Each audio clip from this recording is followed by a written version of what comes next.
প্ৰতিগৰাকী অসমীয়াক কন্দুৱাই অসমীয়া জাতিৰ হিয়াৰ আমঠু হাৰ্টথ্ৰব জুবিন গাৰ্গ এই সংসাৰৰ পৰা গুচি গ'ল। জুবিন গাৰ্গে তেওঁৰ শিক্ষা জীৱনৰ এক গুৰুত্বপূৰ্ণ অংশ যোৰহাটৰ জগন্নাথ বৰুৱা মহাবিদ্যালয়ত পাৰ কৰিছিলে।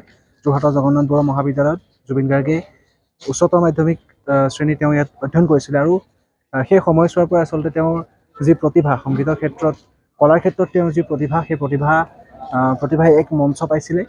জগন্নাথ বৰুৱা মহাবিদ্যালয়ৰ পৰা আৰম্ভ হোৱা সেই যাত্ৰা তেওঁৰ মৃত্যু পৰ্যন্ত তেওঁ সেই গৌৰৱময় তেওঁ যাত্ৰা হৈ পৰিলে। তেওঁ এক গৌৰৱময় যাত্ৰা হিচাপে পৰিগণিত হ'ল আৰু সেইগৰাকী মৰমৰ আমাৰ জুবিন গাৰ্গক জগন্নাথ বৰুৱা মহাবিদ্যালয়ৰ প্ৰাক্তন ছাত্ৰ জুবিন গাৰ্গক স্মৰণ কৰিবৰ কাৰণে যোৰহাটৰ জগন্নাথ বৰুৱা মহাবিদ্যালয়ৰ বৰ্তমান সময়ত যোৰহাটৰ জগন্নাথ বৰুৱা বিশ্ববিদ্যালয়ৰ সমূহ জেবিয়ান একত্ৰিত হৈছে জগন্নাথ বৰুৱা বিশ্ববিদ্যালয়ৰ বৰপাত্ৰ কুটীৰৰ প্ৰাংগণত। মই মোৰ ভিডিঅ' সহযোগীক ইয়াৰ সামগ্ৰিক পৰিৱেশ দেখুৱাবলৈ অনুৰোধ জনাম।